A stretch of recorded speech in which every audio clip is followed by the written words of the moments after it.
Hey guys, happy Wednesday night. Nice to be here with you guys again. Here, let me turn this a little that way. That way you guys can see me a little bit better, not half of me anymore. So tonight, wanted to talk about something pretty cool. As you guys can see by the title, wanted to talk about the power of your mind. And I know a lot of people have probably heard different things on this, and generally, whenever you hear that somebody wants to talk about the power of the mind, your mind kind of goes in one of two directions. Either you say, awesome, I can't wait to hear what somebody has to talk about, just the power of my thoughts, the power that my mental state can have on my future.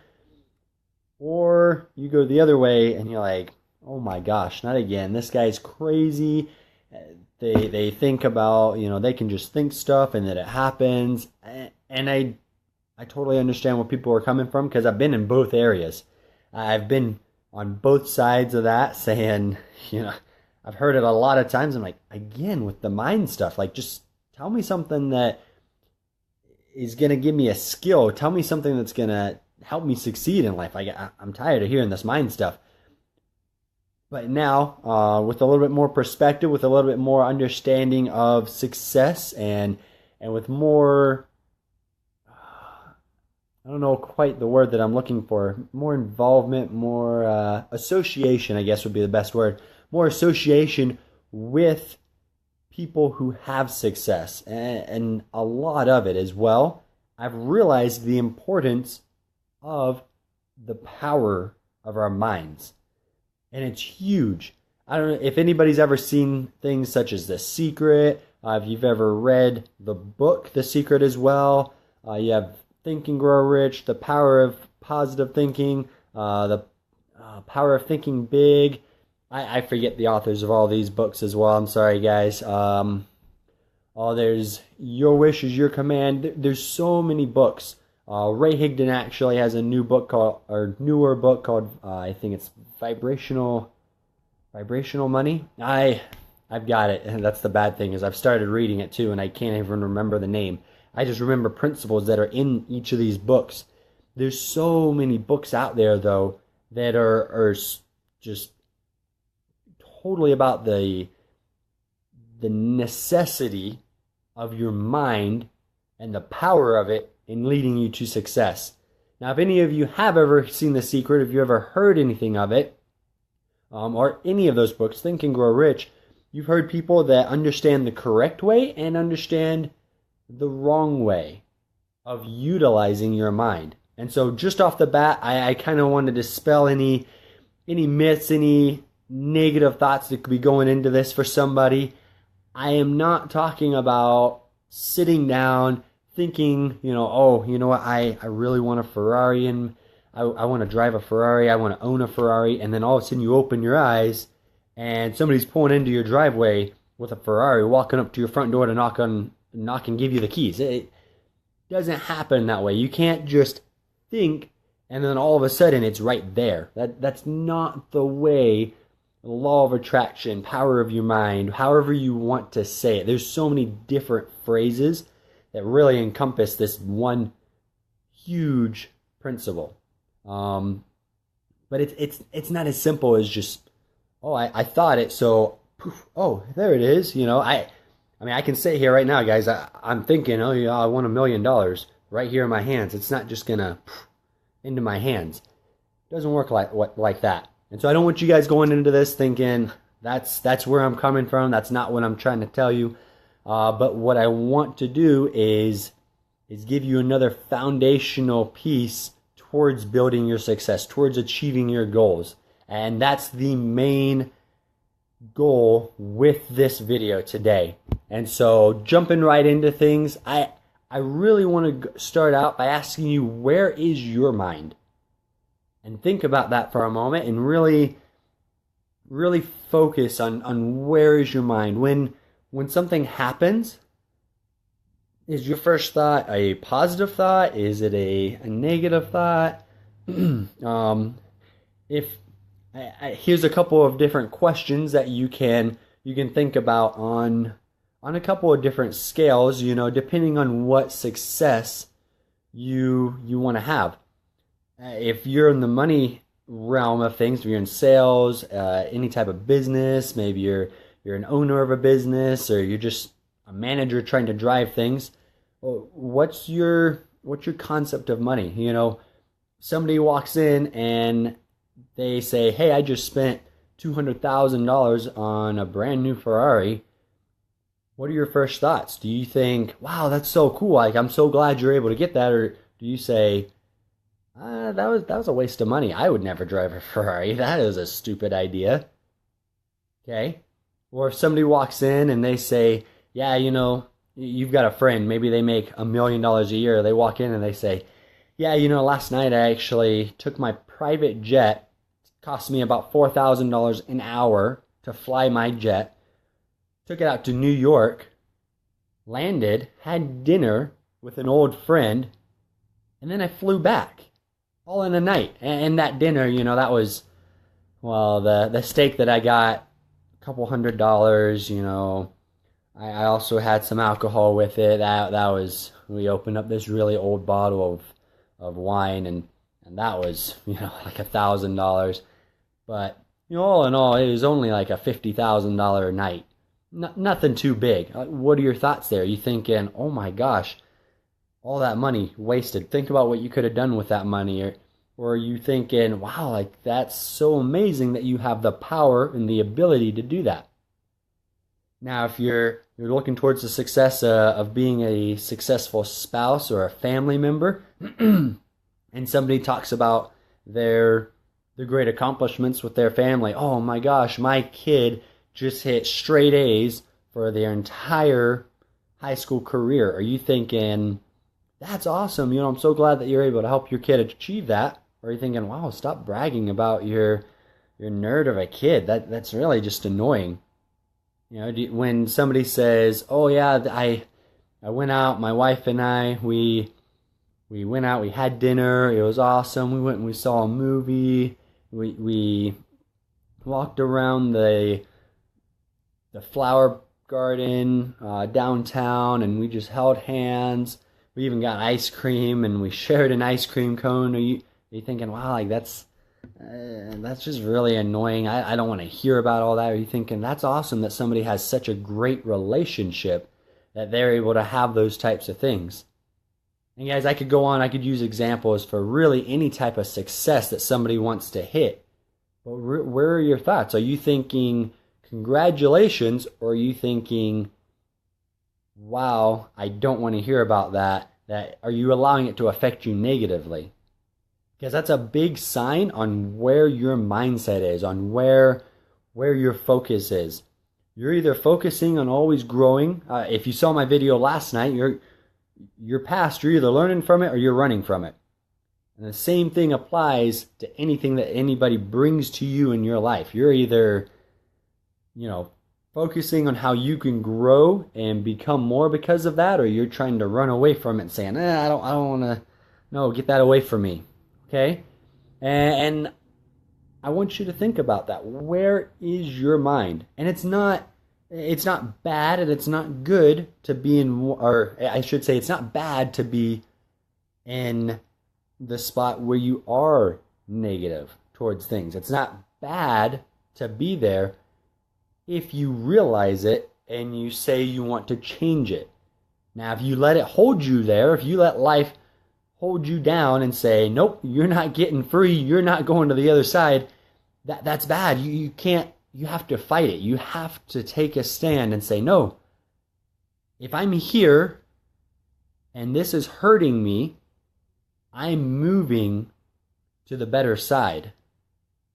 Okay?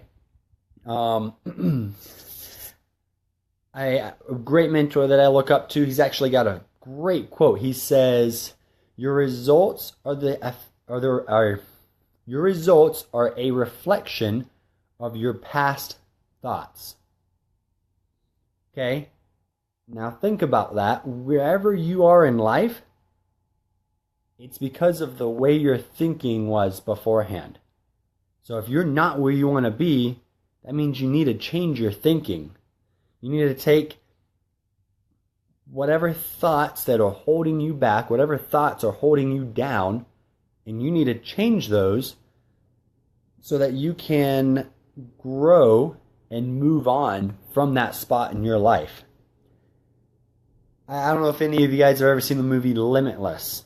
Okay, Limitless, really great movie, and I like it specifically because it always, when I see it, I always think, oh man, how cool would that be? If any of you haven't seen the movie, just to give a brief understanding of it, essentially this guy, he's really not living the greatest of lifestyle. You know, he's kind of down in the dumps. He's a writer. He's having writer's block. Really, I don't think he's trying that hard personally.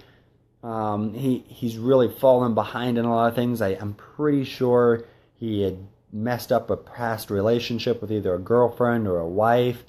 And so they kind of went their separate ways.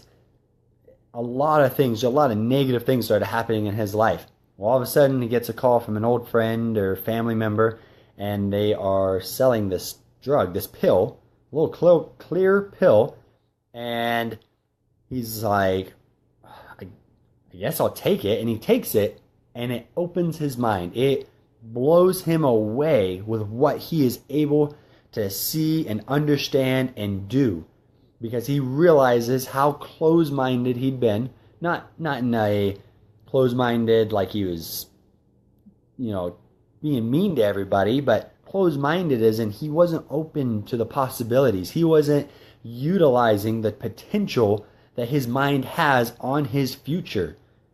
He was allowing himself to be held back by the world.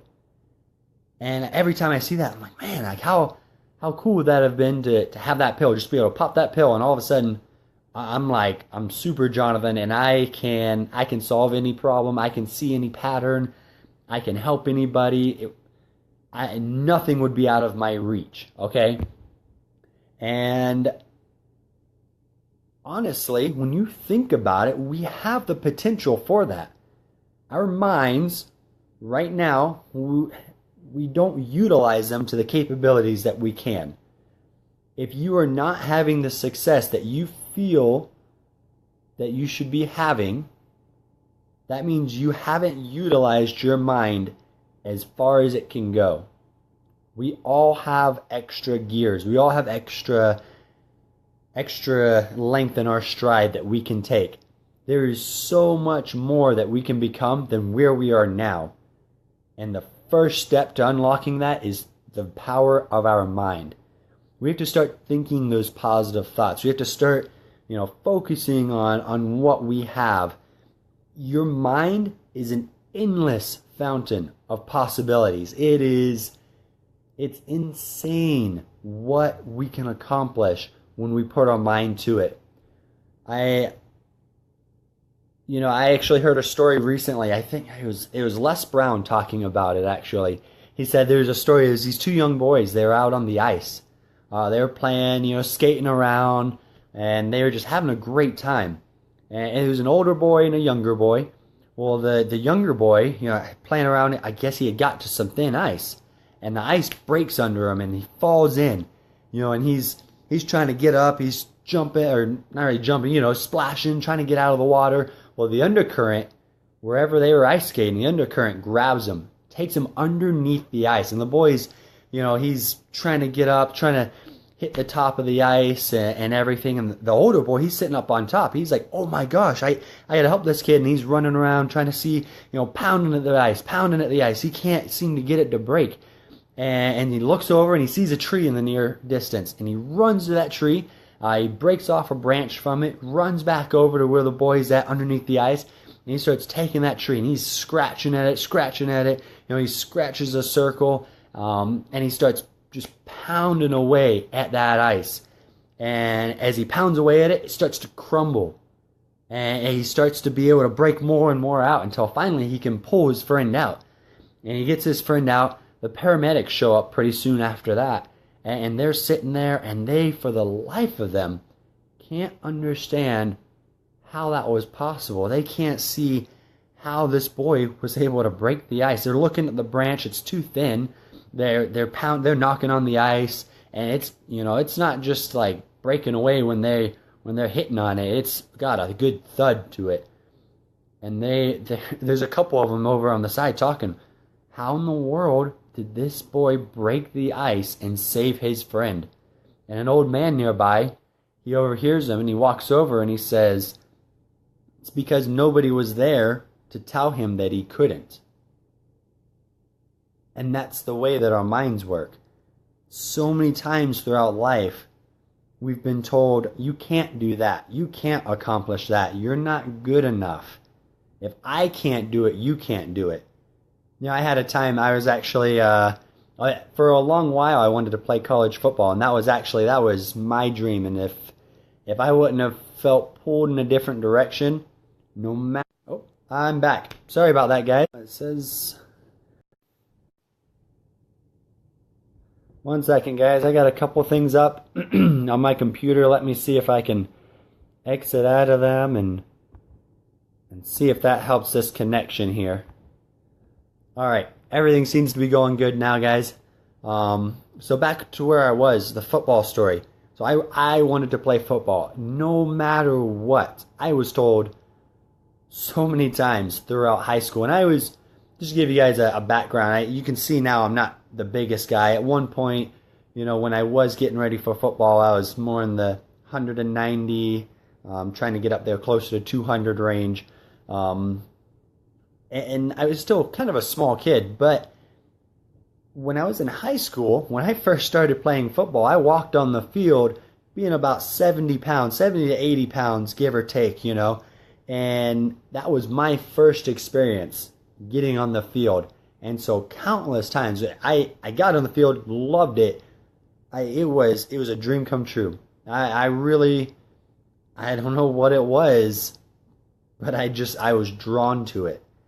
And so for me, I committed I was going to play college football. I had people tell me so many times throughout my high school career,